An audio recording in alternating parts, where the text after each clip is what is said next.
Somos mortais. Chamados para a imortalidade.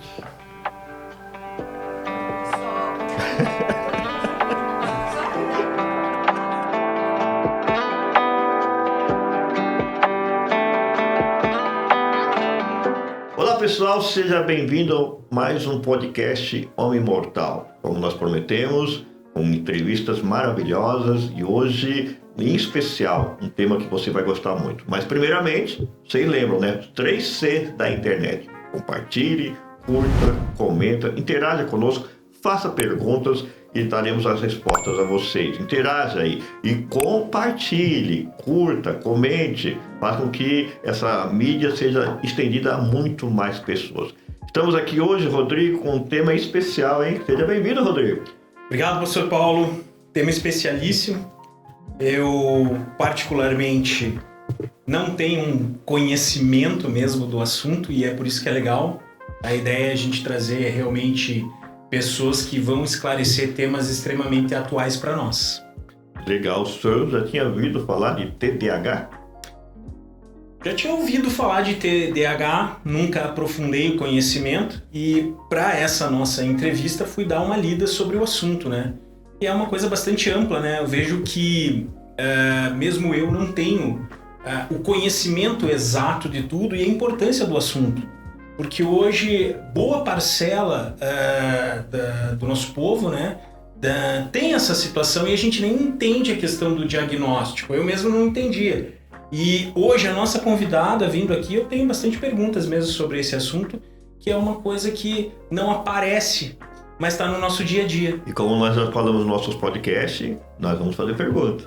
Vamos fazer perguntas. Uma delas, até a questão que eu acho interessante, né? Porque muitos confundem TDAH com preguiça, com falta de esforço, e isso não é uma realidade, uma verdade, e nós vamos buscar essa resposta hoje com a nossa convidada, né? Em especial hoje a nossa convidada é a Sui, casada com o Luiz Felipe, mãe dos gêmeos Luiz, Davi, Luiz Gabriel, formado em administração, marketing, com formação em psicanálise, atualmente estudando psicologia e pastora. Olha só, doutor, vamos buscar nossas respostas hoje sobre TDAH? Vamos buscar nossas respostas. Seja bem-vindo, Sui, a esse podcast Homem Mortal.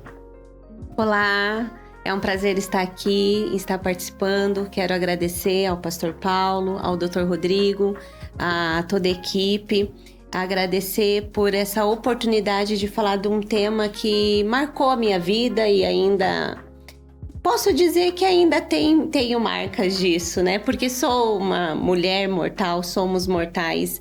E enquanto estivermos nessa natureza, teremos essas marcas, essa condição humana. Certo. Ok, certo, seja bem-vinda. Nós conversávamos nos bastidores aqui, você falou que ficou surpresa quando eu falei que o tema para você seria TDAH. Por quê? Pois é, fiquei surpresa, porque eu pensei, nossa, ele vai falar sobre... a psicanálise, vai falar sobre o pastoreio, sobre família e de repente vem com TDAH. Algo que eu ainda olho e vejo que eu preciso encarar. É algo que desafia a minha dor. E porque diante de desafiar a minha dor, foi algo que me trouxe muitas marcas na vida. Então eu falei... Nossa, e agora? Eu vou lá falar de algo que ao mesmo tempo me causa ainda dor? Pois é, porque nós precisamos encarar a nossa dor. Enquanto a gente não encara de frente, não olha para o espelho, é algo que vai ficar como se tivesse embaçado na nossa vida. Não traz clareza. E eu acredito que seja um propósito eu estar falando, né, desse assunto, desse tema aqui hoje. Então, cara, você possa perceber, você que está nos assistindo, quando ela fala a minha dor, então, Sui, você tem TDAH? Tenho TDAH. Tive um diagnóstico tardio por conta de várias questões. O diagnóstico tardio veio histórico familiar, minha avó era analfabeta, minha mãe ensino médio. Não havia cobrança em estudo, em desempenho escolar E, enfim, isso ficou. E aí eu voltei a estudar depois de ter filhos, depois de ser casada. E eu via que as mesmas dificuldades da infância estavam presentes ainda. E eu conversando com uma amiga, ela falou, por que você não procura um médico? E eu falei, eu vou procurar, porque eu sei que isso não é normal. E aí foi quando eu recebi esse diagnóstico tardio do TDAH e da dislexia. E foi algo assim que veio como se fosse um descortinar na minha vida, essa resposta, né? Porque nominou o que eu não entendia, nominou o que eu não compreendia, o que para mim e para outras pessoas, é desatenta, presta atenção, é burra. Na minha fase escolar, era assim, a burra quietinha, deixa ela ali, ela é quietinha, deixa ela. E nos meninos, eles são, né, mais agitados, então eu acredito que se eu fosse agitada, teria tido um olhar diferente. Mas os meninos são agitados, têm esse olhar, e as meninas são mais quietas, então fica aí a burra quietinha, e assim os anos se passaram. E quando eu recebi esse diagnóstico, foi algo que clarificou o que eu não sabia nominar, direcionou a procurar um tratamento, o TDAH ele precisa de um tratamento, né? Então, basicamente, esse foi o caminho que eu fui trilhando. Sui, explica para nós, assim, exatamente o que é o TDAH. E eu me lembro, assim, quando eu era criança, né?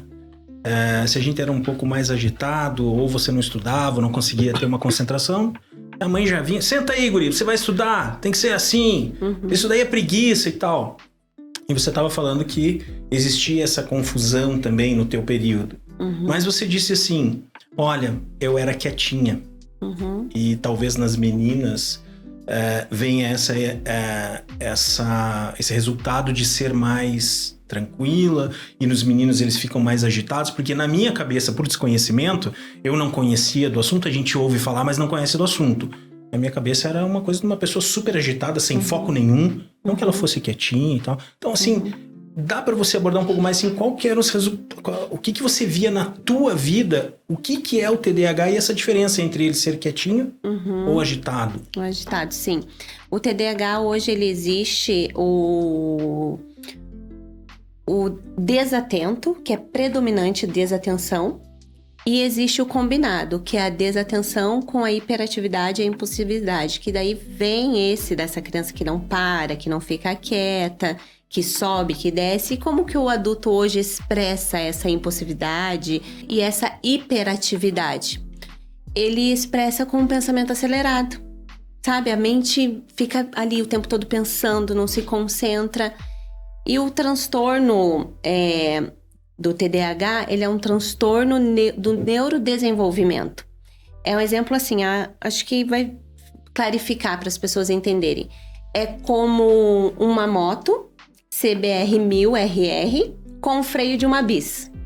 Então é uma moto muito rápida com freio que não comporta aquilo. Né? O pensamento não para, o corpo da criança não para. E como que um motor, né, vai parar com o freio de uma bis que é 100 cilindradas? Então, assim, eu entendo dessa agitação, que é o que a gente ouve muito. Mas tem um outro lado, como você falou, da pessoa ficar quietinha, você era quietinha, e que eu tô entendendo assim, não dava trabalho, não se agitava na escola, não incomodava. Então, o viés de você também ser silencioso, introspectivo, também é uma faceta do TDAH. Sim, principalmente se for predominante a desatenção, porque a pessoa tem um mundo paralelo, tem o mundo dela. Por exemplo, eu passava horas sentada brincando com formiga, porque eu estava no meu mundo, distraída no meu mundo, sabe?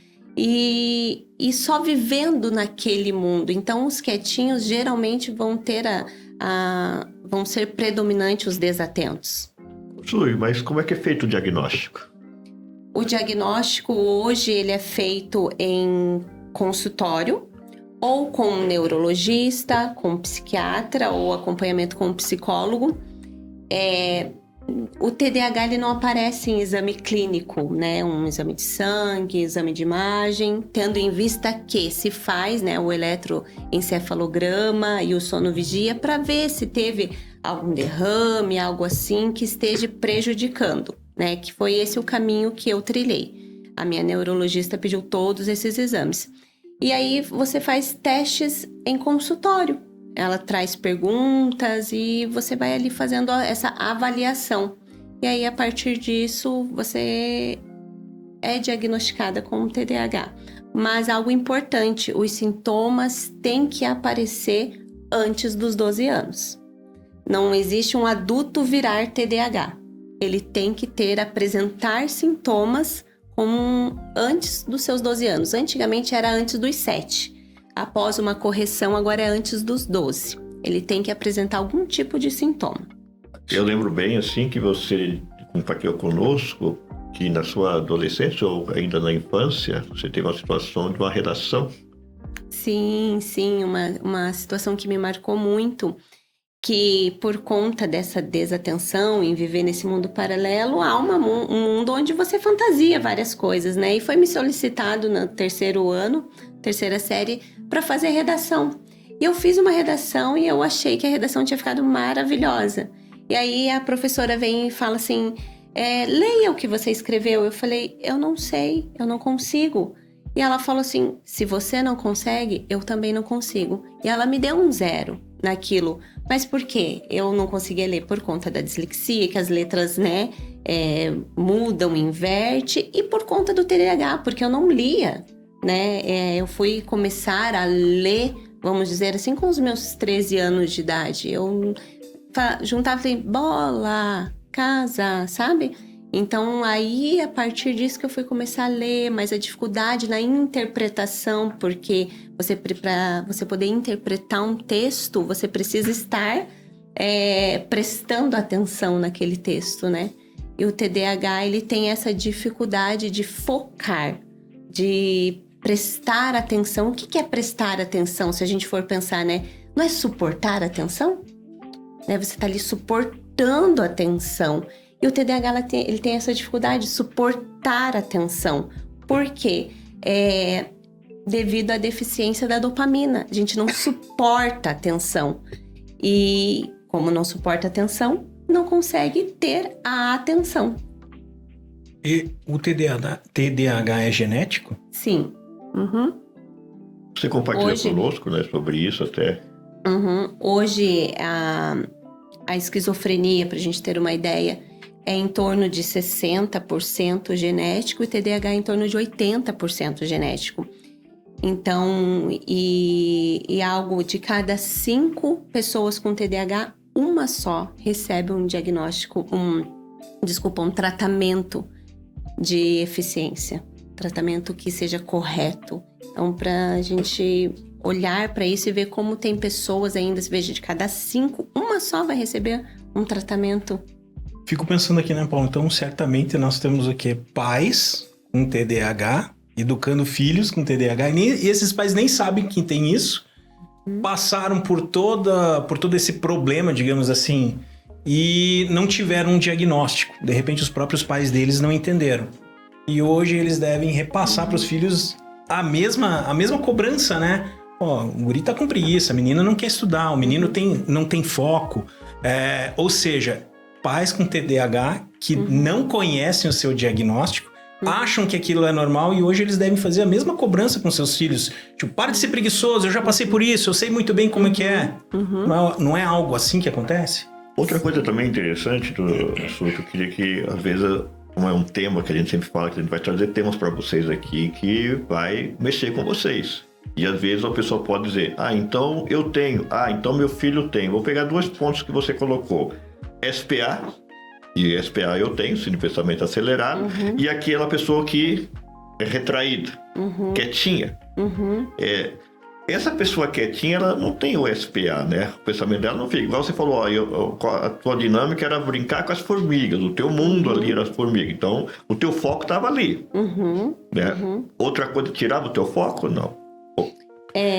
Não é porque tá quietinha que não tem o pensamento acelerado. É isso que É esse que é o problema do TDAH. A mente não para. O pensamento, como eu falei lá, a mente é como se fosse da CBR-1000, de uma Ninja, de uma Kawasaki, com freios, que é o corpo, de uma bis. Então a mente está ali toda hora acelerando, pensando em várias coisas. E até o que o doutor falou, realmente, muitos pais hoje, né, educando os filhos com TDAH, sendo que tem TDAH.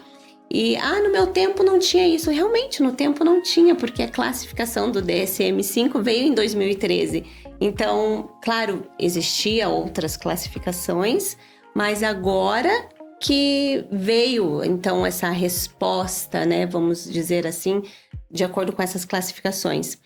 Então, era visto, no meu tempo não tinha isso não existia, isso aí no meu tempo era preguiça, sim, era tudo isso porque não sabia se nominar o que aquela pessoa tinha. Vamos mais uma pergunta só na parte clínica, depois vamos abranger mais uns pontos. Você falou sobre dislexia. Uhum. Essa ela anda junto ou não? É caso a caso? Casos separados, né? Mas é algo que compromete também a dislexia, mas são coisas separadas. Eu fiquei na dúvida, porque eu lembro que quando a gente conversou aqui, antes de começarmos, você falou que tem os dois lados, né? Tem o lado da pessoa ser hiperfocada e tem o lado da pessoa não focar em nada. Uhum. Então, na minha cabeça, o TDAH é aquela pessoa que está extremamente acelerada e não foca em nada. O que você pode dizer para nós, explicar para a gente sobre essa questão do hiperfoco, que é uma questão que eu desconhecia completamente. Sempre tive essa noção a pessoa não consegue se concentrar em absolutamente nada. Uhum. É até ela encontrar algo que ela goste. Ela fica desfocada, não prestando atenção. E assim, o TDAH não vem, eu não consigo focar em matemática, né? Uma única coisa. A pessoa não foca em várias coisas, mas existe algo que chama a atenção dela. Exemplo que eu vou trazer aqui, por exemplo, o meu filho. O meu filho, ele é totalmente distraído, mas se eu entregar nas mãos dele material reciclado, papel, tesoura, cola quente, ele fica horas ali, porque o hiperfoco dele é aquilo. Quer dizer, você falou meu filho, então o Rodrigo tinha até perguntado se era genético, então na sua família tem pessoas com TDAH. Uhum, e como é que interage todo esse pessoal? Verdade. É até interessante isso, porque eu vejo ele ali distraído, saindo, esquecendo as coisas. Daí, às vezes, ele fala assim, mas você também esquece, mãe. Eu falo, pois eu também esqueço, né, filho? Mas muitas vezes o TDAH não tem paciência com outro TDAH. Porque ele fica, né, nessa agitação e ele passa essa aceleração dele para outra pessoa. Então, mesmo que você esteja tratando, é um tratamento para toda a vida, então? Para toda a vida, um tratamento contínuo. Ele não tem cura? Não. Tem o tratamento, né, eficaz, mas não tem cura. Todo momento você tem que estar cuidando disso, então? Sim, existem os medicamentos, né? Faço a minha análise pessoal também, que foi algo assim que me ajudou muito, muito e me ajuda. É o meu apoio. Só uma pergunta que me veio na cabeça agora. Quando você pensa em psicologia, você tem os perfis das pessoas, né? Então, tem a pessoa que é sanguínea, o outro é fleumático, coisas assim. Isso interfere, assim... uma pessoa que tem TDAH, ela vai ter sempre um perfil mais, tipo, sanguíneo? Ou não, ela pode ter outros perfis também? Uma coisa não necessariamente vai influenciar a outra. Isso, não. Uma coisa não influencia na outra. Existe sim o perfil comportamental, mas não interfere. Posso ser fleumático e ao mesmo tempo ter TDAH. Perfeito. Tá, mas como que uma pessoa com TDAH quietinha lá no fundo da igreja, de repente virou uma psicanalista e pastora. Como que você conseguiu sair desse casulo? E hoje você atende pessoas com TDAH. Como é que você consegue conciliar a pastora, a psicanalista e também a paciente, né? Como é que você consegue interagir isso? E o que te levou a buscar a ser uma psicanalista e a mesma pastora? Em determinado momento da minha vida, eu não estava satisfeita. Até o que a gente conversou. Quando a gente se depara, se olha no espelho e não está satisfeita com a mãe que é, com a esposa que é, com a serva do Senhor que eu era. Então foi aonde eu falei, não, isso não está certo. Eu preciso de algo a mais. O que seria esse algo a mais? Eu oro, eu jejuo, mas o que está de errado? Daí foi onde eu comecei a minha terapia. E conciliar, né, tudo isso, né, como o pastor falou, é algo que muitas vezes nos desafia a conciliar e olhar para, aqui eu sou uma profissional, né, da saúde mental, uma psicanalista. Aqui eu sou uma pastora, aqui eu sou a esposa, eu sou a mãe, né, a dona de casa. E juntar tudo isso, muitas vezes, às vezes, nos traz um desafio. Isso, mas é que eu falei, uma pessoa que era retraída, né, uma pessoa fechada, e de repente, como que você conseguiu romper o casulo? Como é que você rompeu esse casulo? Eu posso dizer que eu ainda estou rompendo. Eu ainda estou no meu processo de descoberta, de saber dosar a minha impulsividade, né? E é um caminho que leva tempo, né? Que desafios que eu encontro durante a vida e olhar, sim, e ver quem... Lógico, eu ainda não sou quem eu gostaria de ser, mas eu estou bem longe daquela que eu era, né? Daquela retraída, que não conversava. Eu posso dizer que, assim, a profissão, o diagnóstico, a terapia, tudo, sabe? Esse combo todo me fez sair desse casulo, né? Estar saindo desse casulo. Eu lembro que a gente conversando, você falou sobre a questão de propósito, né? Propósito é uma questão fundamental para a vida da gente. E realmente, é uma coisa que eu penso para mim, até quando a gente iniciou esse projeto de podcast, falei bastante com o pastor Paulo, e que era um propósito, eu sentia que era um propósito da direção para a vida da gente. E eu lembro que você disse, olha, eu não encontrava meu propósito, eu não me sentia feliz. E entender que você passava pelo TDAH te deu um propósito, então você disse, olha, hoje eu trabalho com isso. Então eu entendi o que acontecia comigo e resolvi estudar isso e auxiliar outras pessoas.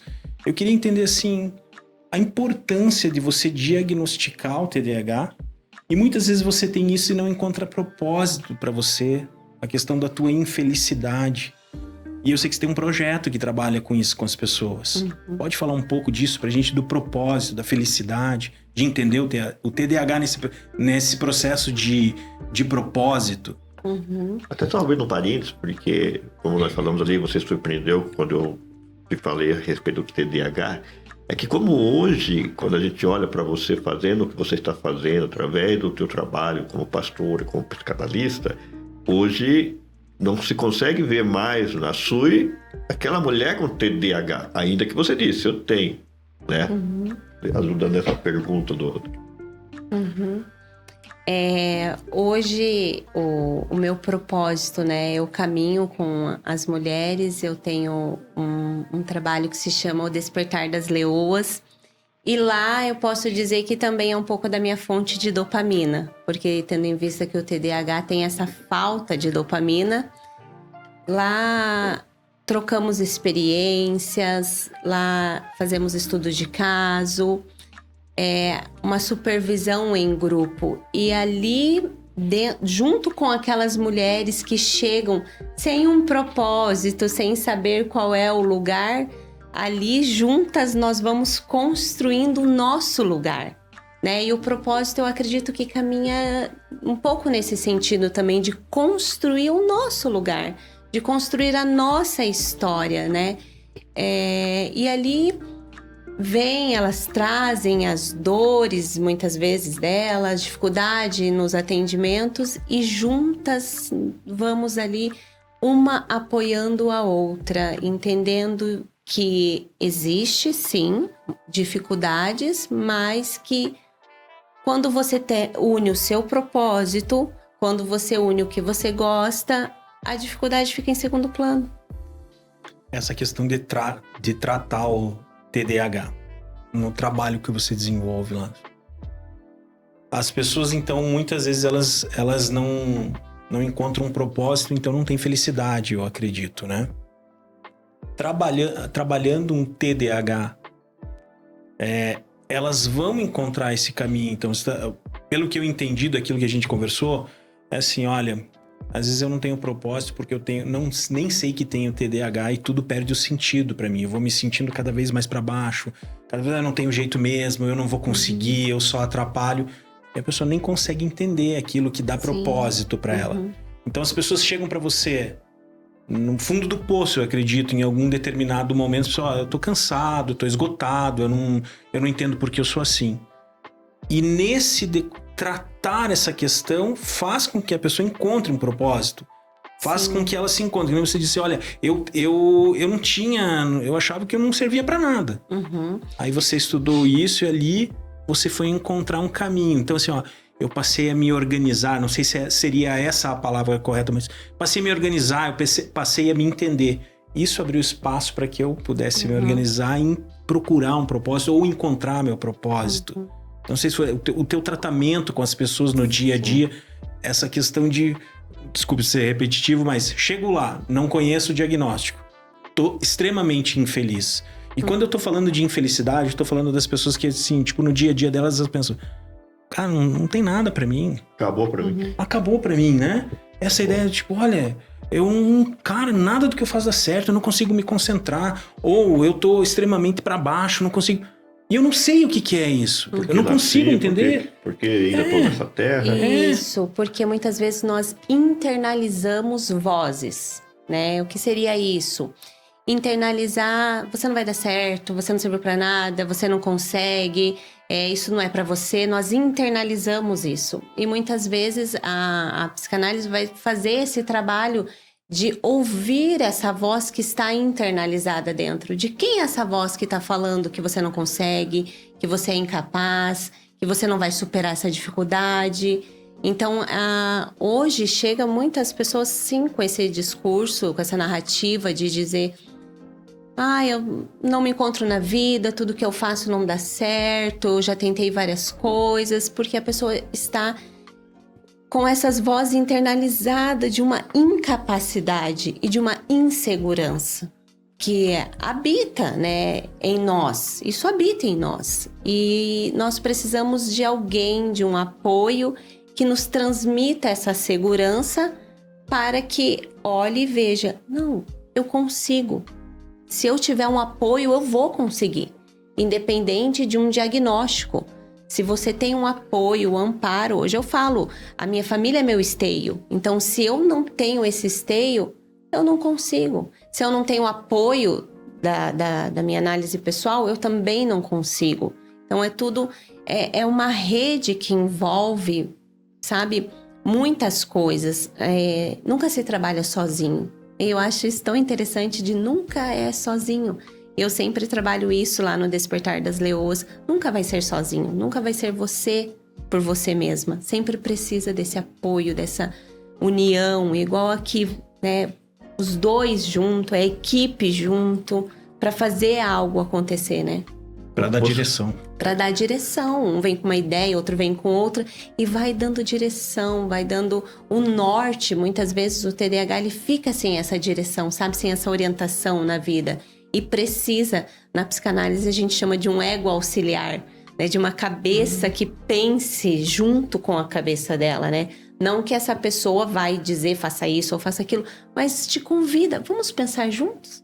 Vamos pensar qual é a melhor solução para você fazer diante dessa dificuldade que você está me apresentando? Temos essa e essa opção. Qual é o melhor caminho? Convidar. Você não é... Hoje você está fazendo faculdade de psicologia, você não é psiquiatra, você é psicanalista. O que é um psicanalista? Um psicanalista, eu amei o termo que o meu filho trouxe, que é a médica da alma, que faz cirurgia sem bisturi. E resumindo, é isso. Nós olhamos o outro como um indivíduo singular, sabe? Com um olhar exclusivo para ele. Então, a psicanálise vai trabalhar nesse sentido de olhar o inconsciente, de olhar por que eu faço isso? Por que eu não consigo deixar de fazer isso? Por que eu estou repetindo esse padrão? Então, a psicanálise ela vem com esse olhar, sabe? Acolhedor, com um olhar direcionador, como eu já pontuei aqui. Então, a psicanálise ela vai olhar e vai escutar o que não está sendo dito. Como assim? Eu vou ouvir o que não está sendo dito? Nós precisamos ter um terceiro ouvido, né? E olha que paradoxal, né? Uma TDAH tem que ter o terceiro ouvido? Como assim, né? Isso que eu ia falar. Como assim? Porque aí eu me encontro dentro desse propósito, eu me encontro naquilo que me gera essa dopamina, que me traz um estímulo, e aí você ativa esse terceiro ouvido e a pessoa está te contando uma história e você não escuta só o que está sendo dito, você escuta na entrelinhas, escuta com o terceiro ouvido, escuta a emoção, sente porque contar uma história, qualquer um conta, mas sentir a história com o outro é diferente. Como que o nosso ouvinte que nos assiste, ele diria assim, quando que eu vou procurar um psicanalista? Olha, eu vou falar de uma experiência que eu tenho. Eu já passei por psicólogo e eu acho eles tão distantes, né? E claro, tudo depende da abordagem que esse psicólogo vai ter. E aí a pessoa chega na psicanálise. E a psicanálise, quem chega na psicanálise tem que ter algo assim, eu não posso ter pressa. Porque, por exemplo, é fazer uma massa artesanal. Você vai ali colocar o trigo, colocar o leite, colocar todos os ingredientes. Você vai fazendo essa massa artesanal. A psicanálise é isso, é algo artesanal, é algo que vai sendo construído. Cada sessão você constrói algo, você aprende a nominar algo que era inominável antes. Nossa, eu sinto um vazio. Tá, vamos nominar esse vazio? O que é esse vazio? O que é esse vazio, né? Uhum. E a maioria das pessoas sente esse vazio, né? Uhum. O que seria esse vazio para você? Para cada indivíduo, o vazio é uma coisa. Cada indivíduo tem o seu vazio. Umas pessoas vão ter esse vazio de uma carência paterna, outro de uma carência materna, outro de um ambiente suficientemente bom, outros vão ter um vazio do excesso de gratificação. Como uma pessoa vai ter um vazio de excesso de uma gratificação? Porque até o limite ele é amor. Até aqui, esse é o limite. Então tá demonstrando que algo está sendo colocado naquele vazio. Como foi a árvore no Jardim do Éden. Esse é o limite. Eu amo vocês, criação, mas esse é o limite. Não toque aqui. Então é assim, tendo limite nas coisas, olhar para o vazio e saber o que aquele vazio significa. E cada um tem um vazio que precisa aprender a nominar. Dentro desse projeto que você trabalha, Leoas, né? Uhum. Eu pergunto para você, então, a ideia que estou tendo, o projeto Leoas, é que você trabalha com mulheres. Isso. Não sei se estaria ali só adultas ou teria adolescentes, crianças, porque, como você disse, já começa ali dos 7 anos a questão do diagnóstico de TDAH. Então, a princípio, estou entendendo que você trabalha com mulheres adultas. Não sei como que é o dia a dia lá no teu consultório e tal, mas eu pergunto assim para você, trazendo uma realidade do que você vive ali. Quais são os casos que chegam? Eu não sei se existe assim, um mapeamento... 10%, 20%, 60% das pessoas são mais ou menos com esse perfil. E como que funciona esse teu trabalho com essas pessoas? O que você pode trazer de caso prático para nós que você atendeu? Olha, as pessoas, ou tive casos que aconteceu isso, nós entramos nessa linha de abordagem e tal. E quais são os resultados assim que você tem visto ao longo desse teu tempo de trabalho com as pessoas? Tem dado resultado? O que isso traz de transformação na vida das pessoas? Porque eu penso assim, né, o pastor Paulo sempre fala, né? Eu sou um homem de várias funções, né? Funções. E eu penso que o cara que é TDAH, a pessoa que é TDAH, ela vai dizer assim, eu não consigo fazer uma função, quanto mais ter outras funções. Então, eu penso, como que são os casos que chegam lá para você, na prática? Qual a tua linha de abordagem? E depois disso, a pessoa consegue desenvolver várias atividades? Olha, chegam muitas pessoas, queixas de abuso, muitas pessoas questionando uma falta. Tem o vazio, mas também tem uma falta. E aí, essa falta ela é estrutural, é uma falta existencial. Então, são essas queixas que chegam, sabe? Chegam a queixa, dificilmente a pessoa já chega trazendo, minha questão é o TDAH. Não, dificilmente chega nisso. Chega reclamando da falta, do vazio, da insatisfação, é algo assim que aparece muito, insatisfação, dificuldades em socializar. Hoje as pessoas estão com essa dificuldade de interagir umas com as outras, porque um fala A, o outro entende B, e com essa falha na comunicação. Como é que você descobre isso dela? Exatamente, isso é interessante. Essa falha na comunicação, se você for ver, ela vem desde lá no início. Por quê? Nós nos enxergamos como os nossos pais nos enxergavam. Como ele constituiu, como nós fomos constituídos como sujeitos. Então, assim, a falha de comunicação. Um exemplo, no início, coloca um bebê no espelho. Ai, cadê o pezinho? Cadê a mãozinha? E a criança não se vê ali no espelho, e ela volta o olhar para a mãe, e a mãe vem, esse é você. Então, o que está acontecendo? Está constituindo esse sujeito. Está comunicando, constituindo através da comunicação. E hoje isso tem menos, cada vez menos, esse olhar direcionado para ter esse ambiente facilitador nessa comunicação. Porque hoje todo mundo quer ter razão, todo mundo está certo, e acaba trazendo esses prejuízos, né, para a vida adulta. Porque você vai chegar num ambiente profissional, você vai ter que se comunicar. Você vai chegar com a sua família, você vai ter que se comunicar.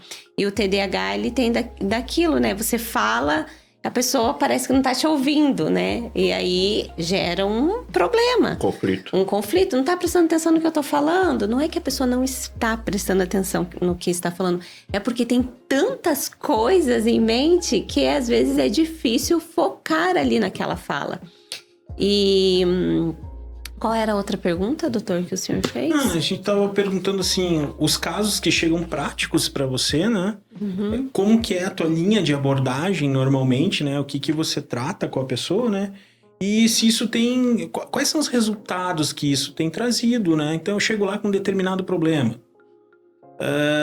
Você vai trabalhar esse problema de uma determinada forma, né? Isso tem trazido resultado, por exemplo, eu consigo me focar, esse vazio da alma, né? Que é uma questão que nós estamos tratando aqui também, né?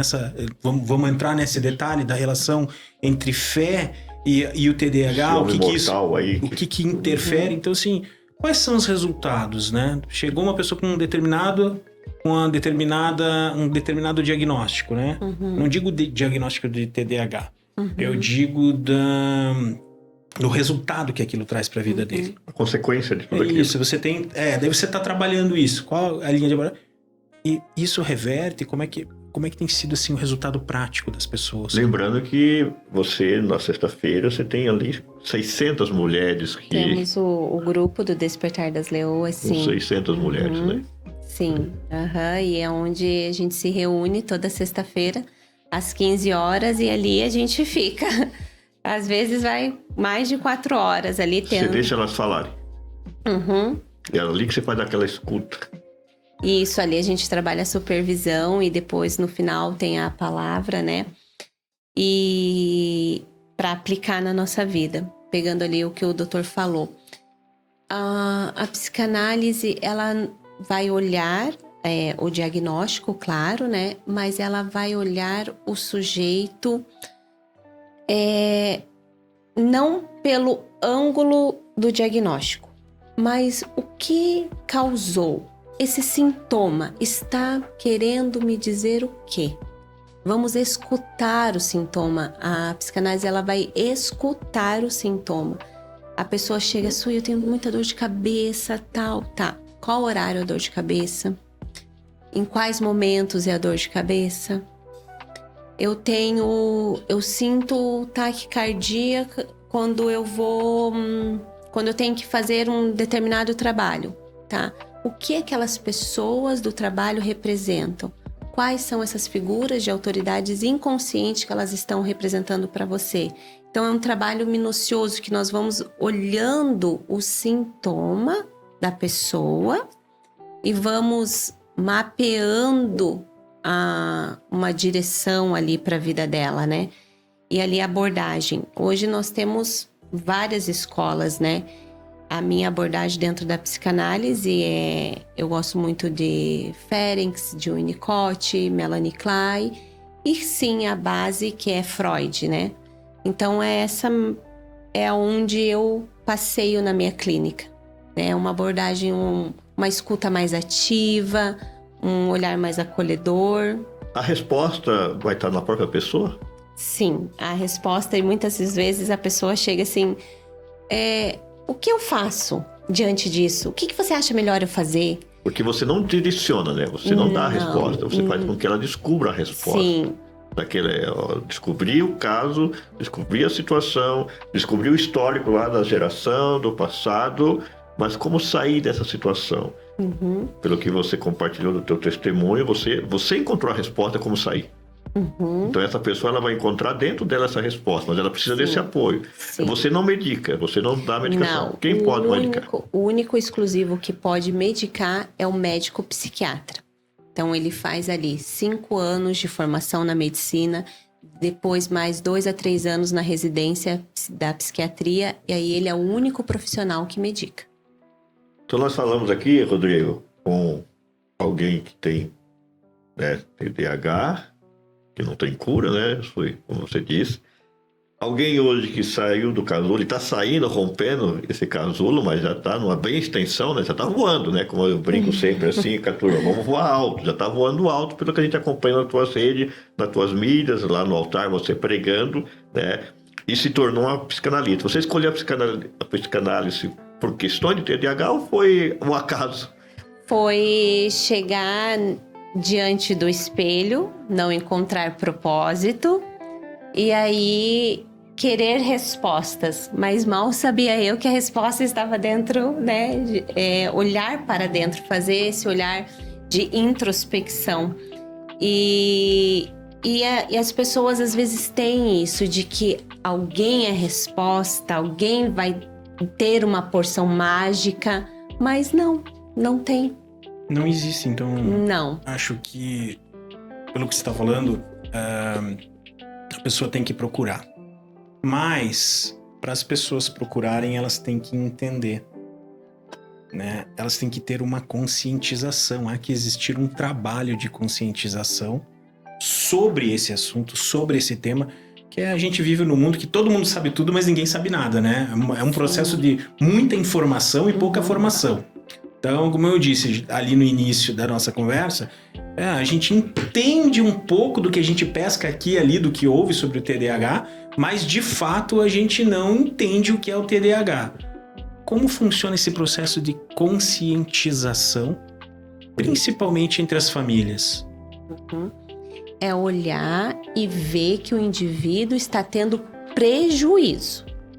Primeiro ponto, estou tendo prejuízo, eu me atraso, eu não me concentro, eu não finalizo um livro, eu estou tendo prejuízo. Então, vamos nos conscientizar e vamos ver, olhar o que essa pessoa está comunicando numa comunicação não verbal. Eu acredito que esse passo de olhar e ver se tem o prejuízo, os pais olhar e ver, nossa, mas meu filho está tendo prejuízo, ele não consegue, ele está sempre ali, ele passa raspando, passa por conselho, aquela pessoa que não se concentra, que começa uma coisa e não termina, a pessoa está tendo prejuízo na vida. Então, olhar isso, o que eu posso fazer diante deste prejuízo? Paciente, TDAH, psicanalista, né, que nós chamamos de doutora, e pastora. A fé te ajudou?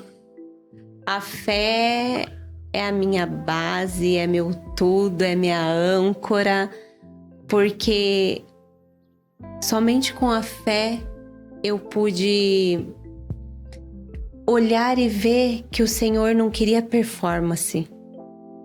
Ele queria o meu coração. Ele não queria uma perfeição. Porque ele já é perfeito.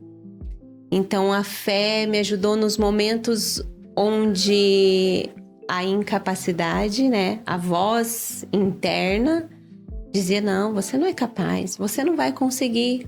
A fé era, não, eu vou porque eu sei quem me chamou.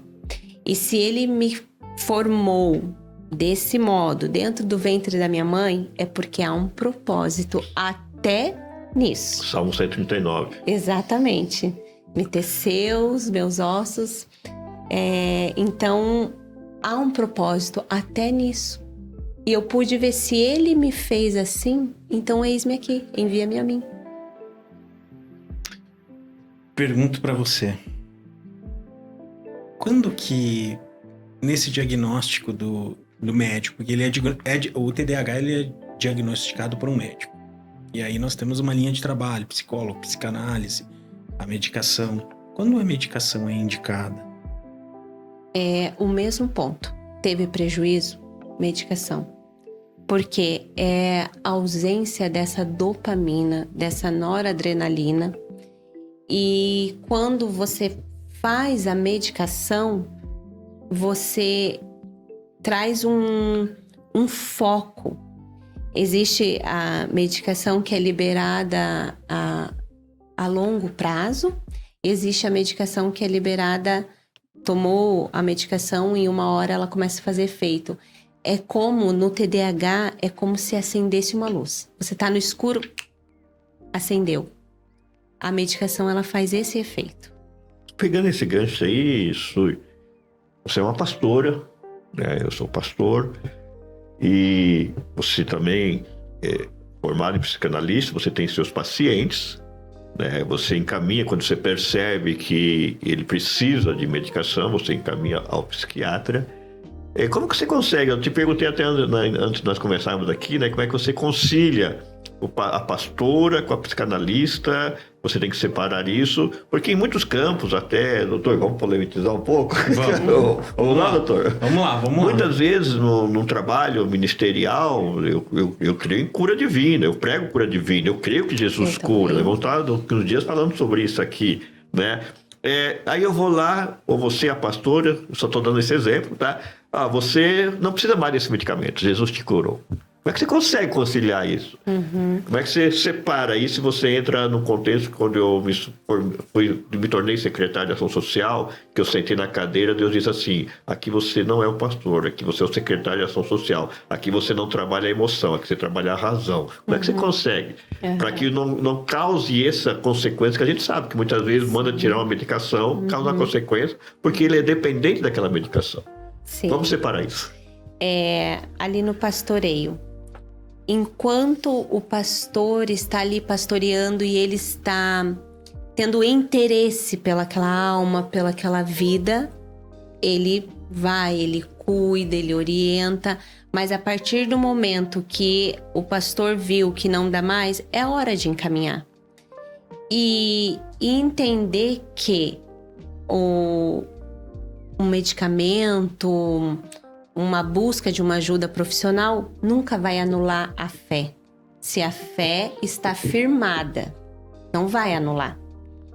E eu penso assim, mas com que a autoridade, não sei se nós poderíamos dizer isso, um outro pode chegar e dizer, pare de tomar. Mas é um risco. É um risco. Que autoridade que nos dá essa base de falar, pare de tomar algum medicamento. Principalmente né? esse medicamento, que ele é um medicamento contínuo, que não pode parar de tomar, vamos dizer assim, quando ele é passado a um psiquiatra ali, né? Nós temos um caso até que eu atendi ontem, e eu discuti o caso, né? Pastor para pastor, sobre uma situação de uma pessoa internada, e nós entramos no consenso assim, olha, na semana que vem ele vai passar pelo psiquiatra. A partir dali já não é mais o pastoreio, ali é o médico orientando. Sim. Né? Você consegue separar isso? Sim, porque nós temos a tricotomia. E tudo começa no espírito. Então, espiritual, vamos tratar espiritual. Almático, alma, corpo. Precisamos, né? De profissionais que vão cuidar do corpo. Não tem como fazer essa separação, porque se é um tripé, é como a psicanálise é um tripé. Eu trato aqui somente o físico, sem tratar o espiritual, vai trazer prejuízo em um lado. Se eu trato só o espiritual e não trato o físico, vai trazer prejuízo. Eu não sei se cabe aqui a falar o meu marido. Ele ansioso e durante muitos anos ele cria sim na cura divina e eu com ele. E nós orávamos junto de cura divina, o Senhor vai curar, eu creio que o Senhor vai curar. E anos ele falava para mim, tá, mas se Jesus cura... o paralítico, por que eu preciso de médico? Eu falava, amor, por quê? Porque então existe um médico na Bíblia.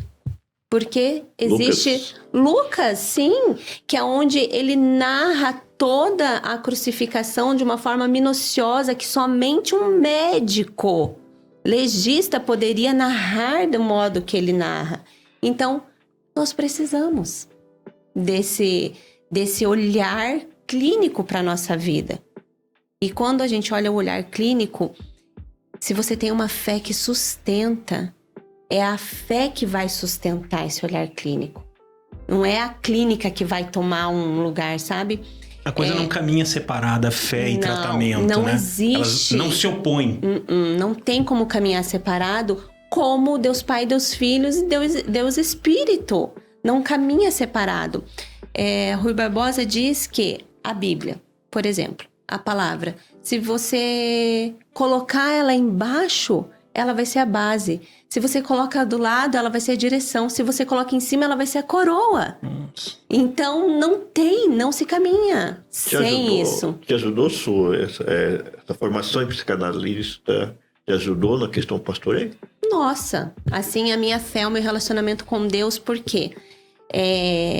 Muitas pessoas vêm, sim, com problemas na sua base familiar. E como eu vou me relacionar com um Deus que eu não vejo, mas sendo que com quem eu vejo eu tenho problema? Com quem eu convivo eu tenho problema?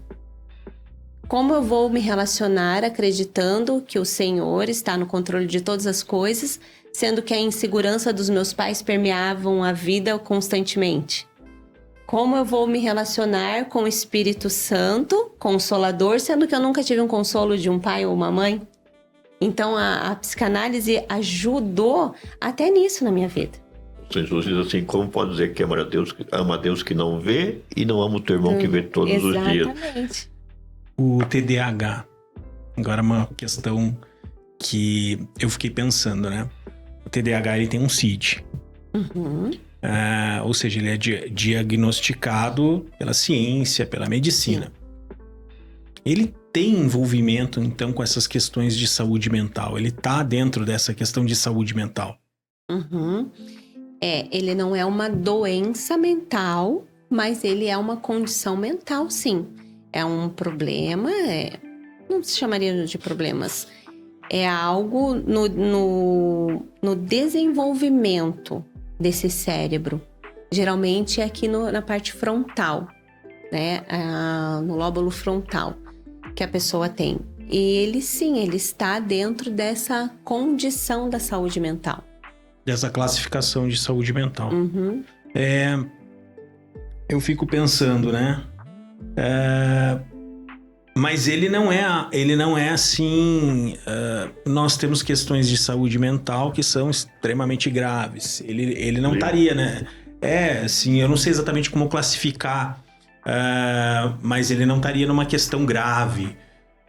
Ele estaria talvez numa classificação menor, eu não sei. Eu queria assim, Bruno, quando você descobre que você tem o TDAH, no contexto, como o Rodrigo está falando, ele não se enquadra numa questão clínica a ponto de uma psiquiatria lá na frente, avançada, mas ele, digamos assim, ele traz a consciência de que eu preciso de ajuda.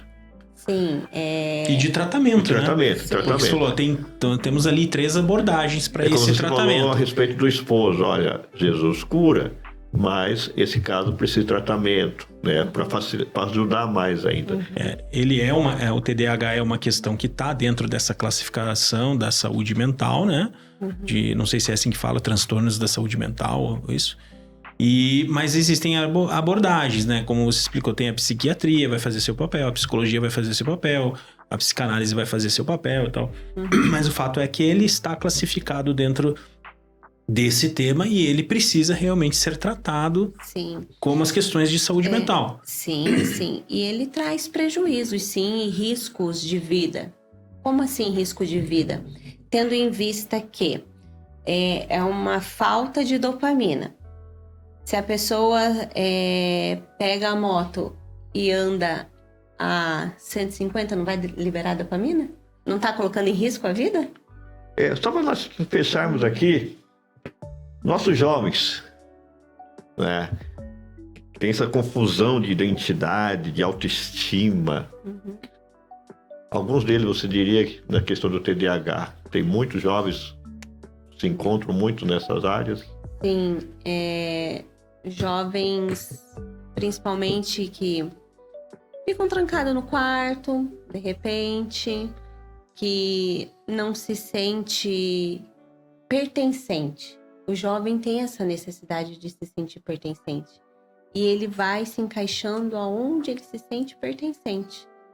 E o TDAH tem essa dificuldade dessa socialização, porque fala o que pensa e vai lá e se joga. Não tem filtro. Não tem filtro nenhum. Vamos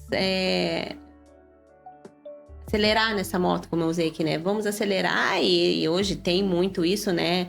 As mães sofrem com isso dos filhos aí, apostando racha e fazendo várias coisas.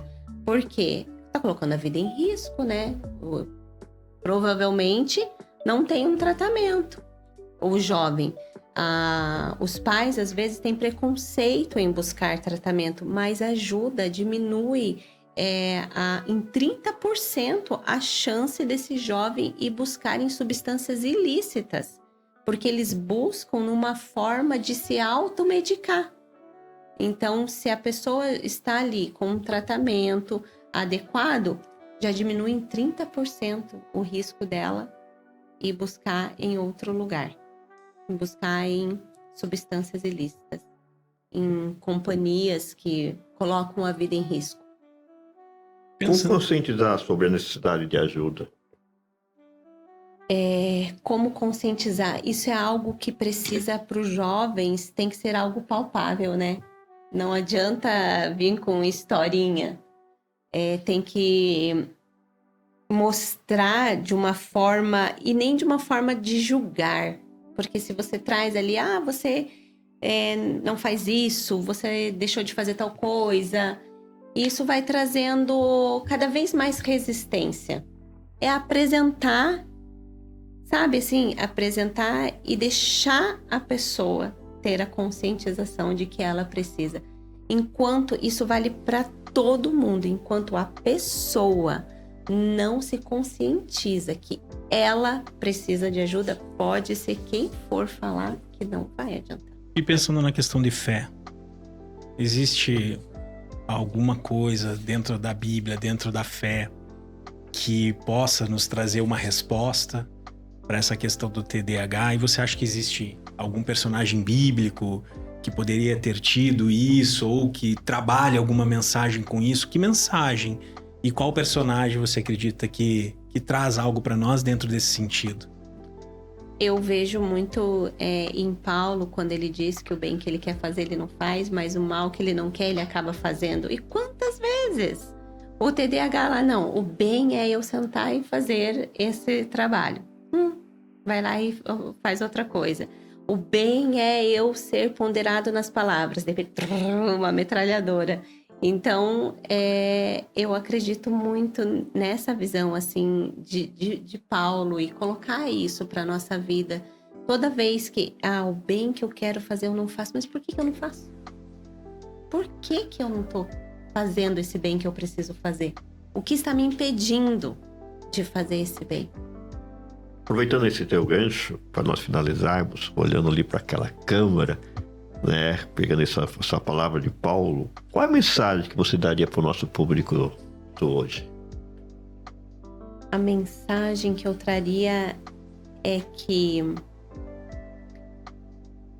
a condição física, nunca vai anular a fé. Nunca. Buscar um tratamento nunca vai anular quem você é em Cristo. Porque a própria palavra diz: quer comais, quer bebais, fazei tudo para a glória de Deus. E tudo que você for fazer, pergunta se é para a glória dele. Senhor, um tratamento vai glorificar o seu nome? Me colocando como exemplo, se eu não tivesse buscado um tratamento, eu ia estar aqui hoje glorificando o nome dele? E ajudando outras pessoas? Sim. Então, olhar e ver que você foi feita à imagem e à semelhança do Criador, mas que dentro disso você precisa glorificar o nome dele através de um propósito que você foi predestinado a fazer. E quando você não busca um tratamento, você negligencia isso, porque não consegue cumprir essa predestinação que o Senhor deixou para sua vida. Baseado nisso, fica a nossa frase do Homem Imortal, né? Você não precisa escolher entre fé e saúde mental, as duas podem caminhar junto. Tem redes sociais? Como é que te encontra o pessoal aí? Como é que participa das leoas? Não o Rodrigo, claro, né? Os teus canais. Tem o meu Instagram, que é suigameiro.psi. O Despertar das Leoas, hoje, ele é um grupo que 99% são psicanalistas, são profissionais, né, da área. Então, a gente tem reunido essas mulheres nesse sentido. E agora nós vamos fazer um evento que será para mulheres, onde nós iremos falar sobre, sim, a saúde emocional, falaremos sobre a nossa fé, falaremos sobre família. E ali nesse trabalho... Me perdi. Como é que você encontra para participar desse evento? Para participar do evento que nós vamos ter, e o nome chama O Despertar das Leoas Aurora, porque é até o dia perfeito. E enquanto esse dia perfeito não chega, nós vamos vivendo de fé em fé, né? E como você pode estar participando desse evento, você pode estar entrando em contato comigo através da minha bio. Lá nós vamos estar te direcionando. Eu tenho uma pessoa que me ajuda nessa organização. E eu creio que esse evento, ele será, sim, um divisor na minha vida primeiro. Porque tudo tem que começar com quem está vamos dizer, na cabeça dessa estrutura desse corpo que está se formando, né? Então, será um evento para mulheres, onde nós estaremos acolhendo, falando sobre a psicanálise, falando sobre a fé. Me diz uma coisa, para o nosso público entender. O que é a tua bio? Como é que a pessoa entra? Tem um telefone também para contato? Tem o teu e-mail? Tem o teu Instagram? Pode falar para nós esses canais de contato? Essa parte, principalmente, eu sei que você tem o teu atendimento, mas vai ter esse evento. Então, como é que eu faço para ter um atendimento com a Sui? Como é que eu faço para participar desse evento? Ali tem um telefone ali na bio, que é o contato. Como é que eu entro na bio? Desculpe. Entra direto ali pelo meu Instagram, suigameiro.psi. E ali vai estar a corzinha diferente. Em azul, você clica, já é direcionado para o WhatsApp do escritório. E ali você vai dizer, é sobre o evento, é sobre atendimento. E ali no escritório mesmo a gente já faz esse direcionamento. Tudo pelo Instagram, então? Tudo pelo Instagram. Legal, tá legal. Parabéns, Su, pelo trabalho. Que Deus te abençoe grandemente, né? Que Deus continue te usando e atendendo as pessoas, ajudando e compartilhando, né, as experiências de vida, tanto ministerialmente, como pastora, como psicanalista. Sucesso aí na faculdade de psicologia, né? Deus abençoe grandemente o teu esposo, os teus filhos, e o Homem Imortal sempre estará à sua disposição. Doutor, quer dar uma palavra final para o nosso pessoal? Qual seria a sua mensagem? Primeiro, agradecer o nosso público, né? Quem está acompanhando esse nosso trabalho, as informações que nós estamos trazendo aqui para vocês. Agradecer a nossa convidada por vir aí compartilhar conosco a sua experiência, o seu trabalho, que é fundamental aí para ajudar pessoas. Apesar de ser um trabalho relacionado com a fé, nossa convidada é pastora, mas ela principalmente é profissional da psicanálise, ou seja, ela atende qualquer pessoa, não está vinculada ao fato de você ser religioso ou não. Aqui é um trabalho de informação, ou seja, se você está precisando de ajuda, procure ajuda, independente da questão de fé. Dizer também para o pessoal que nos acompanha, obrigado por estar conosco, continuar acompanhando esse nosso trabalho. Nós vamos trazer aí outras entrevistas também muito importantes. Não vou dar o spoiler agora, mas nós vamos trazer aí um tema bastante polêmico depois, vamos estar comentando aí na sequência. E eu quero dizer assim que eu acho que o mais importante dessa entrevista hoje, do que nós conversamos aqui dentro do nosso podcast, é dizer o seguinte: a gente precisa ter empatia, amor e aprofundar o nosso estudo para entender a dificuldade das pessoas, que esse é o trabalho que a pastora Sui desenvolve. E deixar claro o seguinte: você não precisa escolher entre fé e saúde mental, principalmente quando você daí está dentro de uma religião e você pensa, não, Deus vai me curar, eu não posso seguir.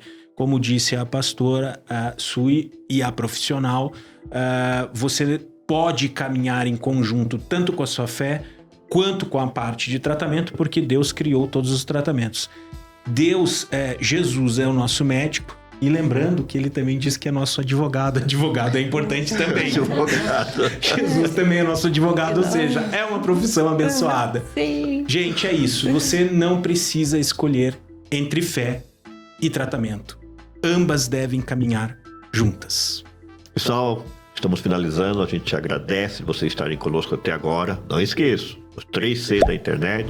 Nós precisamos que vocês nos ajudem compartilhando, curtindo, comentando principalmente. Comente o que você achou dessa entrevista. Faça perguntas. Nós vamos encaminhar a sua e depois as suas perguntas. Vamos dar a resposta a você. O objetivo do Homem Imortal é isso. Vocês já perceberam.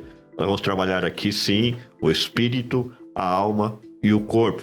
Faremos perguntas.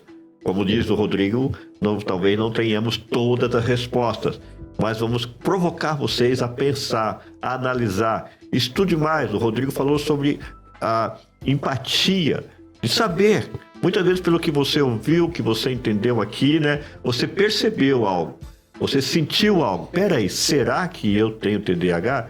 Será que não tenho? Na dúvida, procure um profissional. Entre em contato com a Sui, entre em contato com aquelas pessoas que podem te ajudar. Deixamos claro aqui e mostramos. A fé e a ciência, ela pode caminhar junto, a medicina pode caminhar junto. Tudo com ética, com graça, com sabedoria e principalmente com a orientação divina. Que Deus abençoe vocês, compartilhe que nós precisamos. Vamos fazer uma meta aqui, o nosso pessoal da mídia aí, vamos chegar a 1.000 inscritos, Marô? 1.000 inscritos, doutor? 1.000 inscritos. E só vamos chegar a 1.000 inscritos se você nos ajudar a curtir, a compartilhar, né, a comentar e trazer também a nós questionamentos do que você gostaria que a gente entrevistasse e falasse aqui neste canal. Um grande abraço a todos, obrigado a toda a nossa equipe, mais uma vez, Sui, obrigado pela sua presença. Somos mortais, mas chamados para a imortalidade. Chamados para a imortalidade. Hoje fui eu. Corta. Vai de novo. Somos mortais, Chamados para a imortalidade. Deus abençoe a todos. Hoje...